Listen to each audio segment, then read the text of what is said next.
Hey, what's up, guys? A from ATech Reviews here, and today we'll be taking a look at a 7-driver hybrid IEM 1DD6BA. It's from Celest. It's called the Relentless. This video will be going on like this. I will not waste any time on the unboxing. I will do that in less than a minute, and then we'll move on to talk about the IEM itself. We'll have a look at the measurement, how it measures. We'll talk a bit about the sound. We'll finish that quickly, and then we'll move on to compare it with a few other IEMs I have here. We'll even look at the measurements, see how they compare, and talk about value and stuff like that. So let's begin. You can read that if you're interested in that mythological kind of thing. This is the case it comes with. It's kind of like hard on the outside, on both sides, but it's kind of soft on the inside. And if you open it, you'll find that it comes with the following. You get two sets of foam ear tips. They are medium and large size, so that is number one.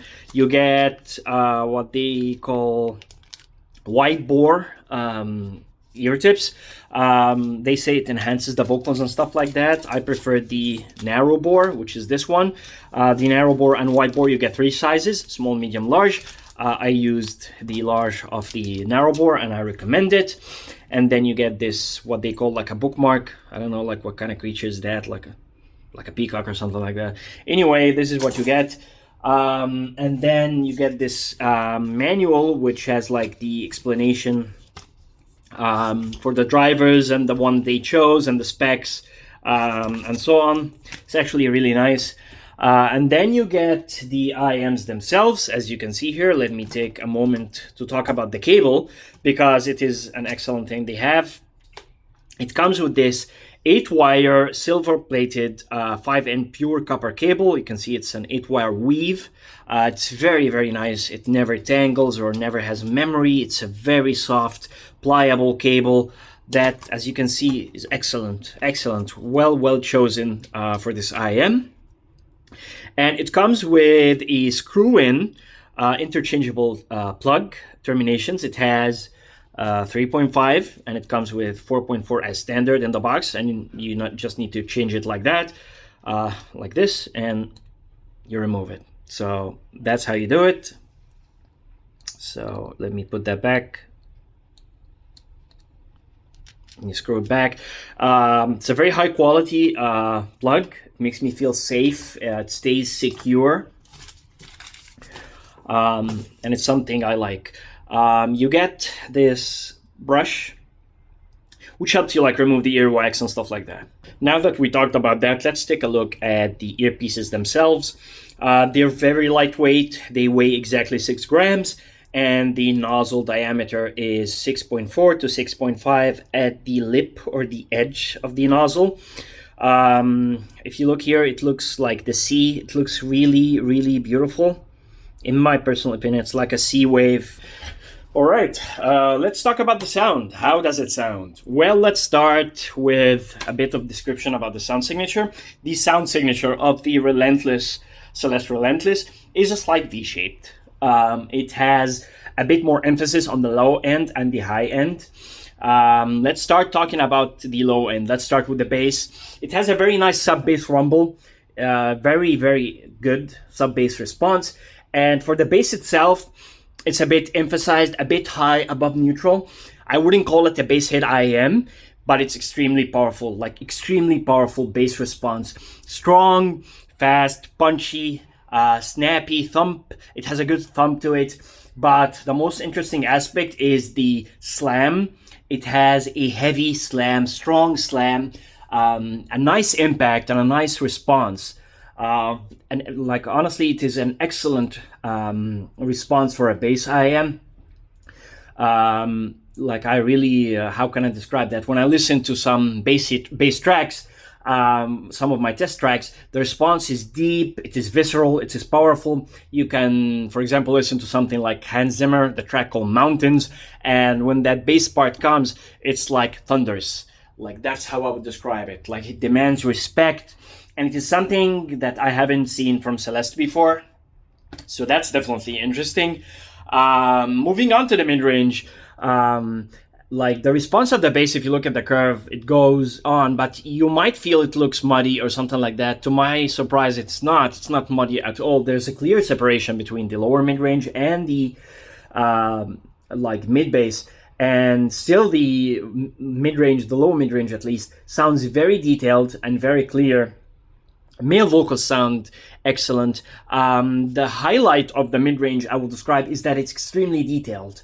It's not forward, and it's not recessed. It lies in the middle, like exactly in the middle, except the upper mid-range, I think is a bit pronounced, but I feel it's very detailed.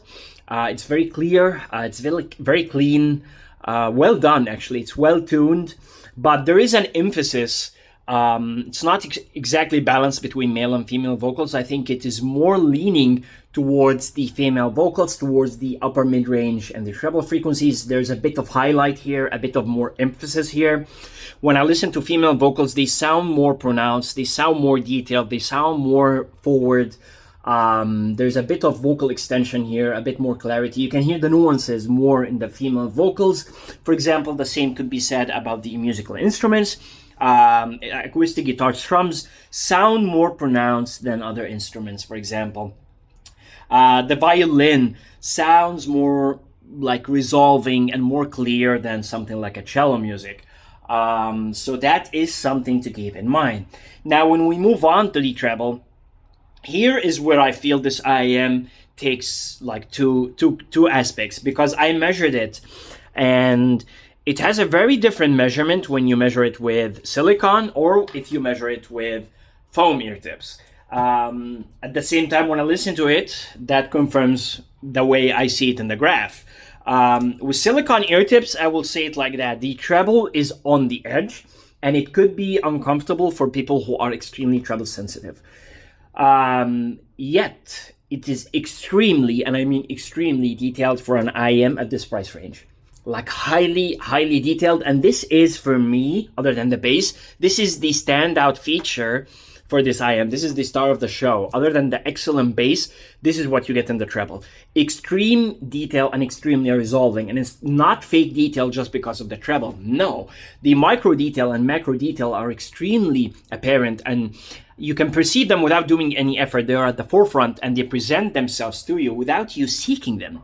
But again, at the same time, this leads to the other edge of the sword, is with silicone ear tips, I feel it sometimes to be a bit spicy.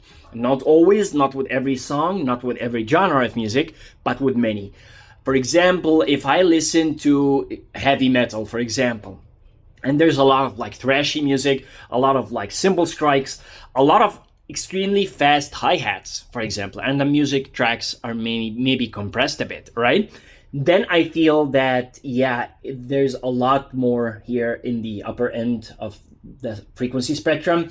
For example, the hi-hats sound a bit splashy. But again, when I go to other tracks, I don't perceive that. Listening to pop, listening to orchestral music, it sounds wonderful, so airy, so spacious. That upper end extension is actually wonderful, aiding in the perceivement of the soundstage and aiding in the perception of clarity in your music and detail. It sounds wonderful. But with some thrashy music, extremely compressed, I perceive that it is a bit too much. When I use the foam ear tips, I found that most, like 70 to 80% of the spiciness is gone, and you can see in the graph it has that. But again, I'm telling you like that, if you listen to that type of music, like a lot of heavy metal, a lot of stuff like that, maybe it will not. Like I listened to Metallica, it was fine. I listened to Nirvana, it is fine, right? I listened to Foo Fighters, it's actually fine, except on some songs. Red Hot Chili Peppers, excellent, no problem. Scorpions, Hotel California, no problem. But some other songs has that. So I wanted to let you know that. I also perceive that when I listen to some of the EDM tracks that are extremely compressed, and they include a lot of like synthesized instruments, right? These synthesized sounds.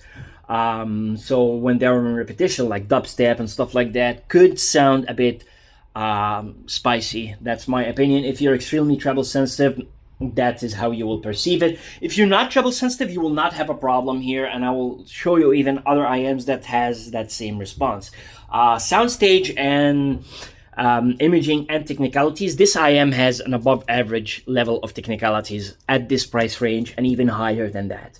It's extremely resolving. It has a lot of nuances in the music that pop up and come at you. At the same time, the imaging is accurate. It is sharp due to the treble. Of course, it allows you to pinpoint the source of the sound in all directions. Soundstage is a bit wide, not a lot of depth, but it is a bit wide. Maybe it's because of the size of the IEMs itself. I'm not really sure what's going on here, but it is a bit wide with an average amount of depth, or even low amount of depth, to be honest. It's not as immersive, but it has a good amount of width to it.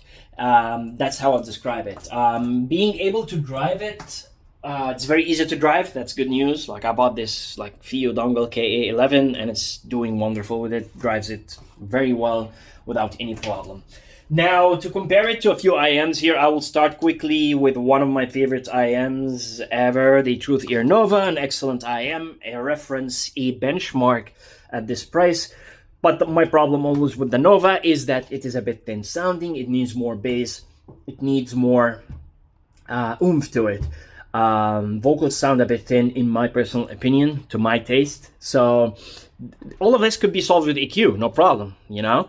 But I will compare it to you with the Celest Relentless. The first thing that will shock you here is that I will say the Celest Relentless has a lot more detail and is more resolving than the Truth Ear Nova. I know, shock, right? But the Nova is a more harmonious, balanced sound signature. Yes, it doesn't have a good amount of bass. Yes, the vocals sound thin, but the treble is way smoother.